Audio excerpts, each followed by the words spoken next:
on, everybody? Welcome back to the channel. Today's video is going to be a good one and is highly requested because I know a lot of people want to hear this exhaust and the full setup I have on this. So today's going to be a breakdown of what I have. We're going to do some flybys, some revs, and give you guys what you want. If you're a subscriber and you've been watching the videos, you've heard me talking about buying or selling my current catback exhaust and buying a Corsa Extreme exhaust.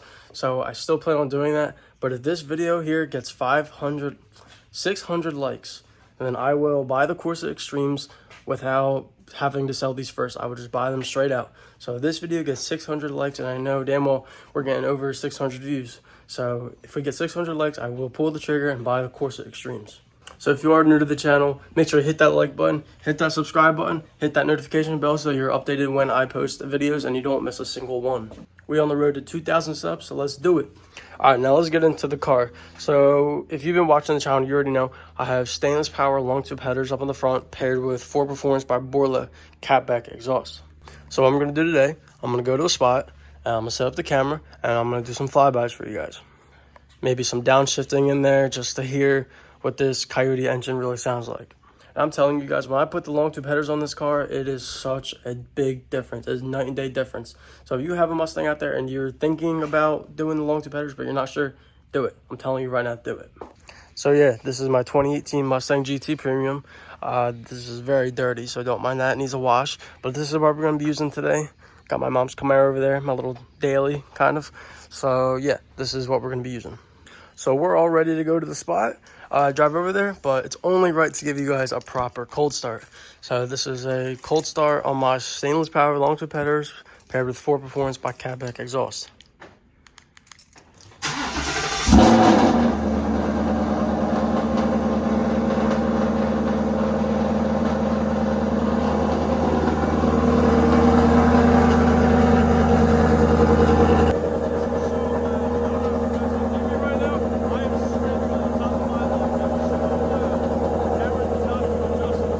You guys, I don't know if you could hear me after that cold start, but I was saying I was screaming on top of my lungs and I couldn't even hear myself. This camera does not do it justice with these kind of cars and the sound quality. It does not do it justice at all. You need to say it in person, but it was very loud, trust me. All right, so we parked up on the side of the road now, and my ghetto-ass tripod just fell on the ground. So I'm gonna redo that, and then we're gonna set up and we're gonna get going.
And just like that, I already need gas down to 31 miles, of course. As you guys can see, those Flybys and those Revs sounded really good. I'm already at the gas station, as you can see, just filled up because, you know, this thing runs out of gas really fast. So now I'm gonna upload some more clips of some Flybys, some outside point of views, and then some more revving. And then after that, I'm gonna do some inside the car point of view driving. And if you guys like what you see there, I have many videos of point of view drives, and I'll put a card up right now in the top right corner. You can click that video and it's all point of view driving videos. And if you like those point of view drive videos, subscribe because I upload those a lot.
All right, y'all, we back home now, as you can see. I hope you enjoyed those clips. Like I said, again, if you do like those point of view drives and you want to see more of those, I upload a lot of point of view drive videos from inside the car point of view. Yeah, so make sure you subscribe, leave a like, comment what you think. Remember, get us to 600 likes and I will buy the Corsa Extreme. Dang, I can't talk. I will buy the Corsa Extremes right away without having to sell my Ford Performance by Borla cat back first. So get us to 600, subscribe and comment, and I'll see you guys in the next one. Peace.